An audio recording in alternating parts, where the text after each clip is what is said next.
बोलो राधे राधे।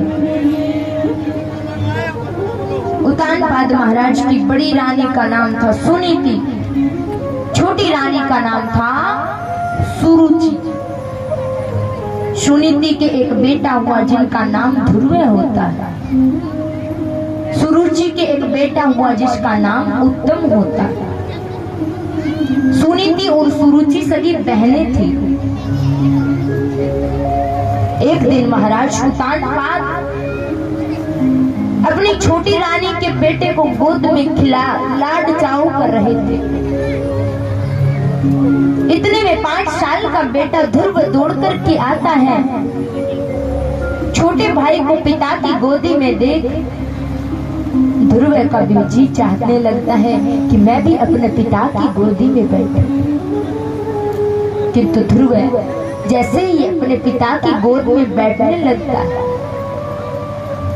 वहां बैठी ध्रुव की सौतेली माँ यानी ध्रुव की मौसी सुरुचि हाथ पकड़ के ध्रुव को खींचती, कहती है ध्रुव तू है राजा का बेटा, किंतु तेरी माँ दासी। अगर तू महाराज की गोदी में बैठना चाहता है, इस सिंहासन पर बैठना चाहता है, तो वन में जा भगवान का भजन कर। अगर भगवान प्रकट हो जाए तो उनसे वरदान मांगना कि मेरा अगला जन्म सुरुचि मौसी के गर्भ से। कहते हैं ना महाराज, नरकवास और गर्भवास के समान दुख नहीं होता, किंतु आज सुरुचि को अपने गर्भ पर इतना घमंड हो रहा है। ध्रुव रोता हुआ अपनी माँ के पास जाता है। सुनीति को दास दासियों के माध्यम से पूरा वृतांत पता लगता है।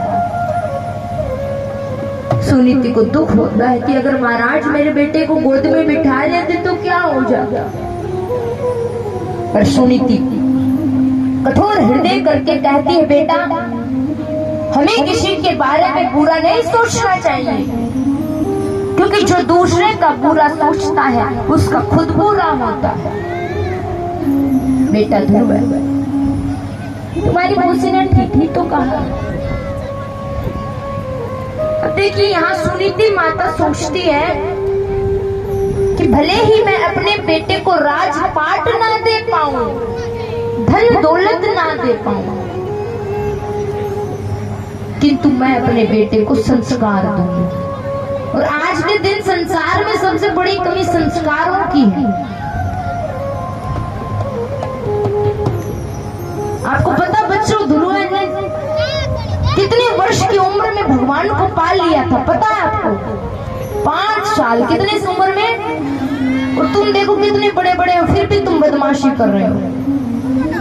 ये पीछे बच्चे कुर्सियां पे बैठे हैं, इधर आके आके बैठे। बेटा कुर्सियां सिर्फ बूढ़े बुजुर्गों के लिए हैं, जिनकी पैरों में घुटनों में दिक्कत है। तुम बूढ़े थोड़ी हो गए हो, आगे आकर बैठ जाओ नीचे। आप भले ही अपने बच्चों को धन दौलत दो या ना दो, उनके लिए संस्कार जरूर दो। क्योंकि अगर बोले पुत्र का पुत्र है तो धन किस लिए? अगर आपने खूब अपने बच्चों के लिए धन इकट्ठा कर रहे हो, संस्कार नहीं है, तो वो आगे चलकर आपकी पूरी बनाई हुई संपत्ति को बर्बाद कर देगा।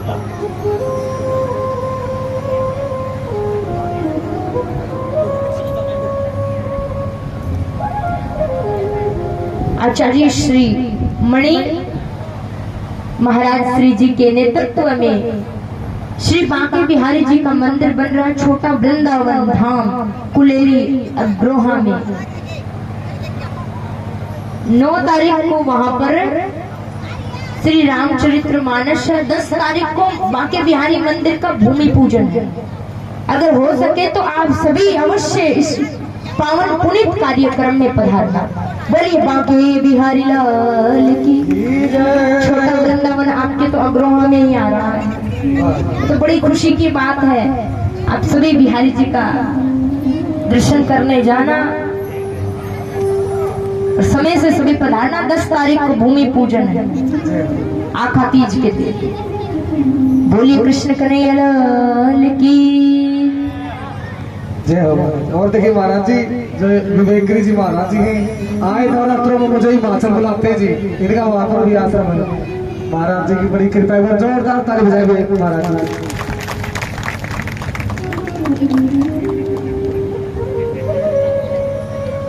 बोले पुत्र का पुत्र है धन किस लिए, क्योंकि वो आपके बनाए धन को बर्बाद कर देगा। और पुत्र अगर सपुत्र है तो धन किस लिए, क्योंकि आपने संस्कारों पर ध्यान दिया। भले धन दौलत ना दो, आगे चल करके वो खुद धन बना लेगा, खुद संपत्ति बना लेगा। तो इसलिए अपने बच्चों को संस्कार दीजिए। आजकल हम बड़ी बड़ी देखिए स्कूलों में, इंग्लिश मीडियम बड़ी हाई स्कूलों में जहाँ 2-2 लाख फीस है, वहाँ पढ़ाने से संस्कार नहीं आते। हाँ मानते हैं स्कूल में ज्ञान प्राप्त होता है, किंतु स्कूली जो ज्ञान होता है वो नौकरी के लिए होता है। अक्सर ज्ञान जरूरी माना, किंतु मैंने देखा है बड़ी बड़ी स्कूलों में पढ़ने वाले बच्चे अक्सर अपने माँ बाप के चरणों में भी प्रणाम करते हुए उनके भी चरण छूने में शर्म खाते हैं। तो मुझे बताइए वो कैसी शिक्षा है जो हमें अपने माँ बाप के चरण छूने में शर्म आए? तो बताइए ये ऐसी शिक्षा अच्छी है क्या? ये नहीं कहते आप बच्चों को नहीं पढ़ाओ, नहीं, बढ़िया से बढ़िया स्कूल में पढ़ाओ, पर ये नहीं, स्कूल वालों की पूरी जिम्मेवारी नहीं है कि संस्कार भी वही देंगे। संस्कार बच्चों को घर से मिलते हैं, घर के माहौल से मिलते हैं, पर हम देंगे तो तब ना संस्कार जब हमारे अंदर कुछ होगा।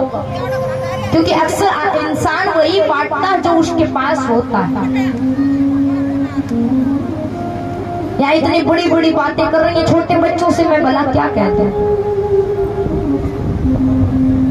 वो तो बच्चे हैं, मान लो आप इतने बड़े हो गए, आप ही शांति से नहीं बैठ रहे।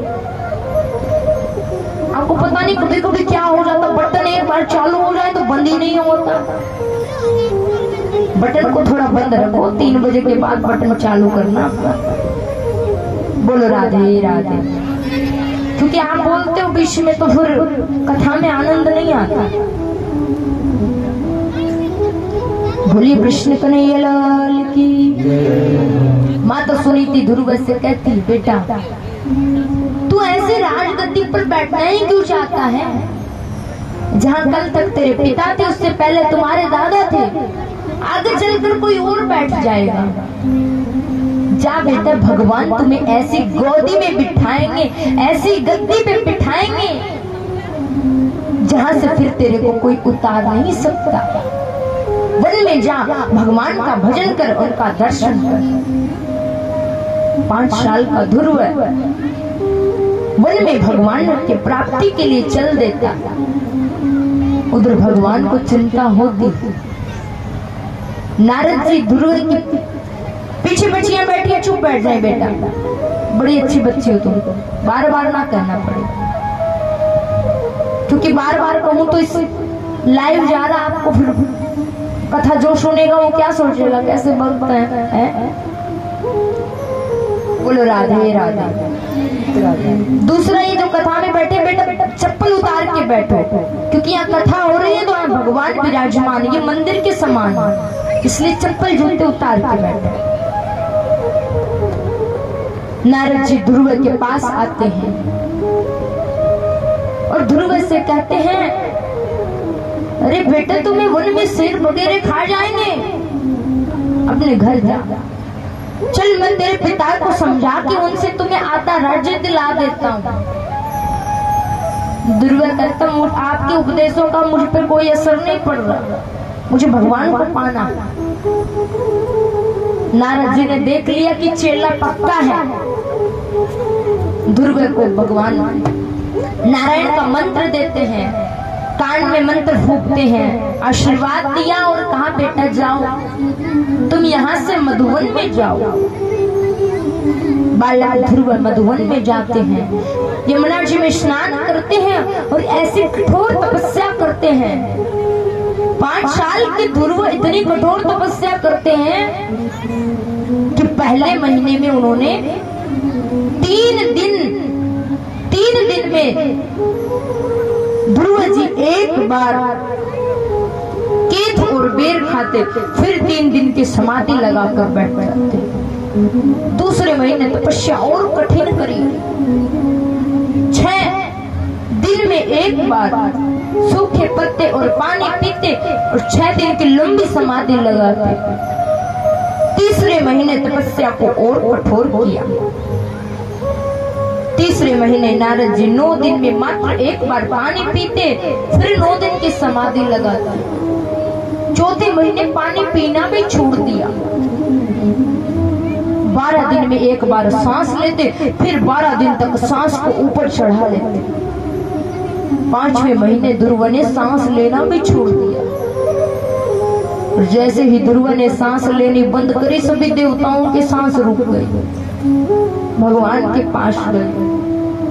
भगवान नारायण ने कहा, ये मेरे भक्त ध्रुव की तपस्या का प्रभाव है। भगवान नारायण ध्रुव को दर्शन देते हैं।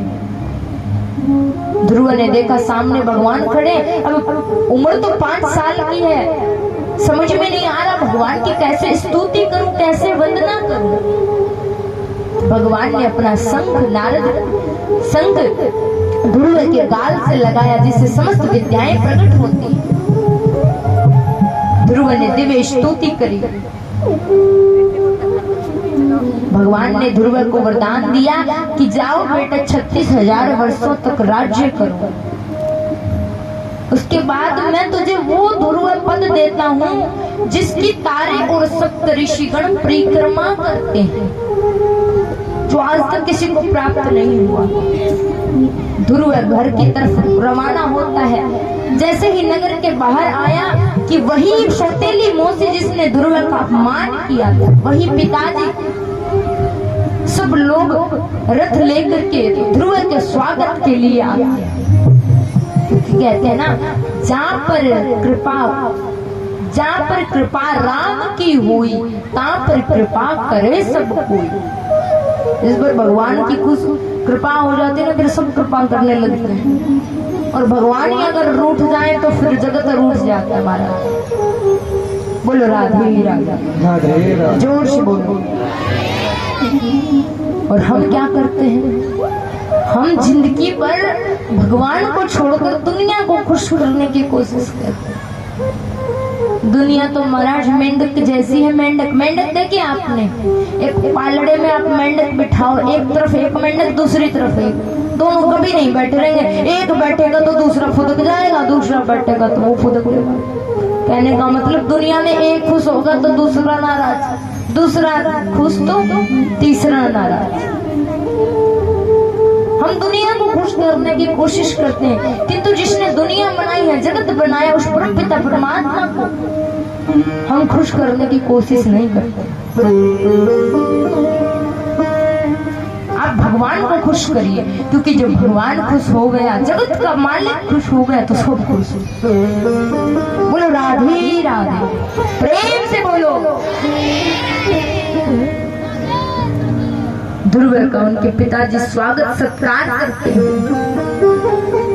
ध्रुव को राजा बनाते हैं। उतान महाराज मन में सोचते हैं कि देखो मेरा बेटा 5 साल का ये भगवान का दर्शन कर आया, और मैं 55 साल का, मेरे अंदर से अभी आसक्ति नहीं गई। उतान महाराज के अंदर वैराग्य आता है। ध्रुव को राजा बनाकर स्वयं वन में चले जाते हैं।